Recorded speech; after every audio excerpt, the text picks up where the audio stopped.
বাপসকল, কলিকালৰ ভয়ানক কথাখিনিৰ বিষয়ে মই এইকাৰণে উল্লেখ কৰা নাই, আপোনালোকে সকলোৱে দেখিছে শুনিছে।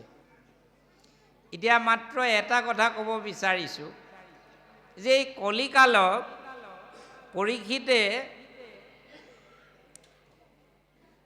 প্ৰথমতে লগ পাই বধ কৰিবই লৈছে, কিন্তু ক'লে বোলে মহাৰাজ তুমি মোক বধ নকৰিব, আপুনি মোক বধ নকৰিব, কাৰণ মই যুগাধিপতি, এই যুগৰ অধিপতি।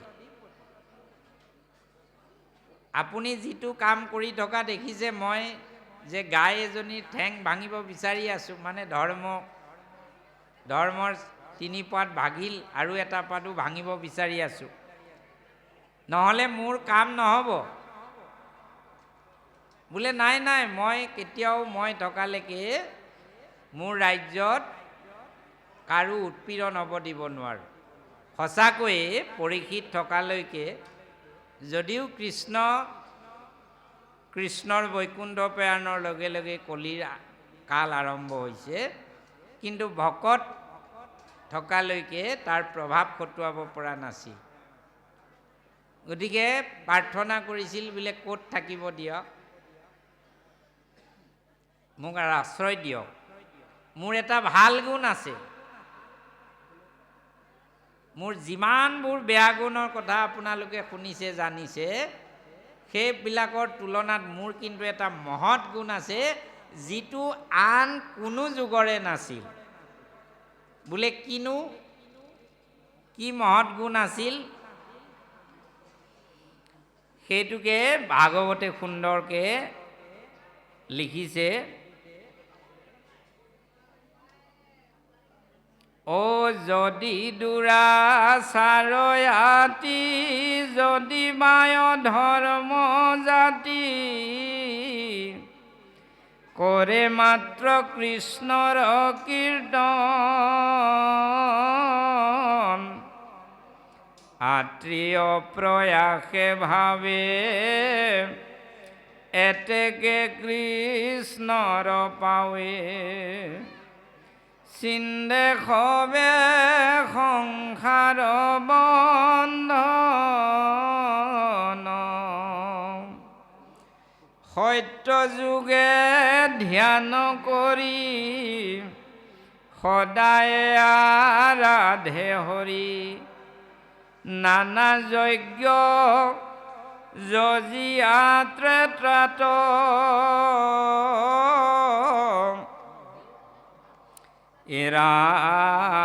এৰাম দ্বাপৰে ভকতি ভাবে, পুজি আজি গতি পাৱে, মহা মহন্ত সাক্ষাৎ,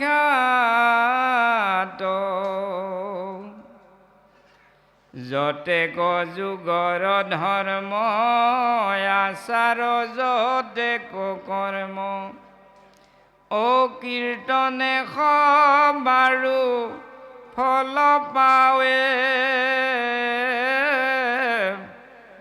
কলিৰ পৰম ধৰ্ম মাধৱৰ নাম কৰ্ম, কীৰ্তনে খে জানি বাণী পতি। মোৰ এটা ডাঙৰ ধৰ্ম আছে, সত্য যুগে ধ্যান কৰি সদায় আৰাধি হৰি। সত্য যুগৰ লোকসকলে সদায় ধ্যান কৰি হৰি আৰাধনা কৰিছে। এইখিনিতে মই এটা কথা আপোনালোকক প্ৰাসংগিক কথাও জনাব বিচাৰিছোঁ। ভাগৱত শাস্ত্ৰৰ প্ৰতিটো শব্দ অৰ্থ সুন্দৰকৈ আমি বিশ্লেষণ কৰি যাব লাগে। আমি ইয়াতে সদায় পঢ়ি আছোঁ সত্য যুগে ধ্যান, তথা যুগে যজ্ঞ, দ্বাপৰত পূজা, কলিত হৰিনাম, এইটো কথা শুনিছোঁ। আচল কথা অৰ্থটো এনে বুজি আছোঁ যে কলিতহে হৰিনাম গাব লাগে, যজ্ঞত আছিল, ত্ৰেতা যুগত সত্য যুগত ধ্যান আছিল, দ্বাপৰত পূজা আছিল, এইটো বুজি আছোঁ। কিন্তু বাপসকল সেইটো নহয়। সত্য ধ্যান মানে সেই ধ্যান আন কোনো দেৱতাৰ নাছিল, কেৱল হৰিৰ ধ্যান, কেৱল হৰিৰ ধ্যান। সেইকাৰণে ইয়াত সুন্দৰকৈ বাক্যটো লিখিয়ে দিছে, চাওকচোন। সত্য যুগে ধ্যান কৰি সদায়ে আৰাধে হৰি। ধ্যান মানে হৰিৰ ধ্যানহে আছে। চাৰিও যুগৰ সেব্য পুৰুষ কেৱল হৰিহে। আৰু কি কৈছে, দ্বাপৰে ভকতিভাৱে পুজি যি গতি পাৰে। দ্বাপৰত পূজা কৰিছিল। কাৰ পূজা কৰিছিল? ভগৱন্ত পুৰুষৰ। সেইকালত আপোনালোকে জানে পূজা বিধেয় আছিল। পূজা মানে কাৰ? ভগৱান কৃষ্ণ। সেইকাৰণে ৰাজসুই যজ্ঞত সকলো দেৱ ব্ৰাহ্মণৰ উপস্থিতিত যুধিষ্ঠিৰে কাৰ পূজা কৰিছিল? ভগৱান কৃষ্ণ।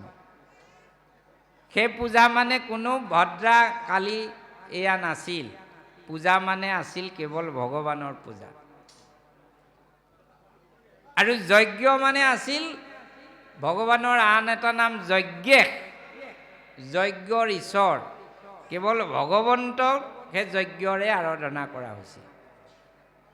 কিন্তু পাছৰ কালতে আমাৰ বুজাত খেলি মেলি হৈ আমি বুজি ল'লোঁ যে আন দেৱতাৰ পূজা সেৱা বুলি। গতিকে চাৰিও যুগত সেৱা কেৱল ভগৱন্তৰে হৈছিল, কিন্তু পদ্ধতি বেলেগ আছিল। ধ্যানটো বৰ দুষ্কৰ কাম আছিল। সত্য যুগৰ লোক সদায় সত্যৱন্ত সৎগুণযুক্ত হোৱা কাৰণে তেওঁলোকে ধ্যান কৰিব পাৰিছিল বহুকাল। মনক স্থিৰ কৰি ভগৱন্তৰ ৰূপ চিন্তন কৰিব পাৰিছিল, নাম জপ কৰিব পাৰিছিল। আৰু প্ৰতিদিনে কৰাৰ পাছত যি ফল পাইছিল, ত্ৰেতাত অনেক দ্ৰব্যৰে ভগৱন্তৰ নামত আহুতি দিয়া হৈছিল। সেইখিনি কৰি পিনাই যি ফল পাইছিল, দ্বাপৰত নানান বিধি ব্যৱস্থাৰে পূজা কৰি যি ফল পাইছিল। পূজা কৰিব হ'লে বহুত বিধি মানিব লাগে। মন্ত্ৰৰ উচ্চাৰণ শুদ্ধ হ'ব লাগে, প্ৰতি দ্ৰব্য শুদ্ধ হ'ব লাগিব। অলপ ইফাল সিফাল হ'লেই পূজাৰ ফল নোপোৱাৰ বাদেই সেই ইষ্ট দেৱতাই আনকি ছিদ্ৰহে ধৰি অপকাৰহে কৰিব। গতিকে ইমান দুষ্কৰ কামবিলাকৰ দ্বাৰাহে হৰিক পাইছিল। কিন্তু কলিকালত কি হৈ গ'ল? কলিৰ পৰম ধৰ্ম মাধৱৰ নাম কৰ্ম কীৰ্তনেখে জানিবা নিপতি। কলিৰ পাতেক ছয় কীৰ্তনেখে কৰে ক্ষয়, পাৱে নৰে পৰম মুকুতি। এইবোৰ ইমান দুষ্কৰ কামবোৰে ঈশ্বৰক ভজনা কৰিব নালাগে। কি কৰিব লাগে? কেৱল ৰাম বুলি ক'ব লাগে। ভগৱানৰ নামটো উচ্চাৰণ কৰিব লাগে, নামটো কীৰ্তন কৰিব লাগে। নামটো আনে কীৰ্তন কৰিলে কাণেৰে আনন্দ হৈ শুনিব লাগে। নামটো এনেই থকা সময়ত অহৰহ নাম লৈ থাকিব লাগে, নামৰ জপ কৰিব লাগে, নামকেই ধ্যান কৰিব লাগে। কেৱল নাম আধাৰ। কলিযুগ কেৱল নাম আধাৰ। কলিযুগৰ নামৰ বিনে অন্য কোনো গতি নাই। গতিকে এই ওপৰৰ যুগকেইটাত যিমান ফল পাইছিল, এইবিলাক দুষ্কৰ কাম কৰি কলিত কেৱল ৰাম বুলি ক'লে, হৰিৰ নাম ল'লে, হৰিৰ কীৰ্তন কৰিলে সেই সকলোবোৰ ফল পাই যায়। 1 নম্বৰ। 2 নম্বৰ, কলিকালৰ আৰু এটা মহাগুণ আছে। সেইটো কি? আন যুগত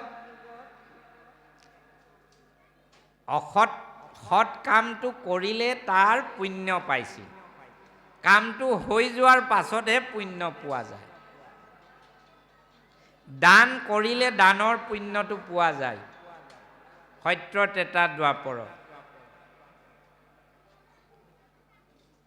আৰু অসৎ কাম কৰিম বুলি ভাবিলে পাপ আহি যায়। কৰিম বুলি ভাবিলেও পাপ আহে, কৰাটো বাদেই। কিন্তু কলিকালত উল্টা হৈ গ'ল।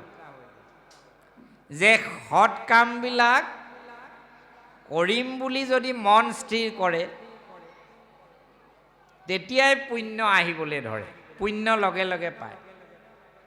কিন্তু অসৎ কামটো হাজাৰ ভাবি থাকিলেও পাপ নহয় যেতিয়ালৈকে তাক হাতে কামে কৰা নহয়। ই কলিকালৰ এটা মহৎ গুণ। নহ'লে বাপসকল আইসকল আমাৰ নিস্তাৰ নহ'লেথোন। কি কাৰণে?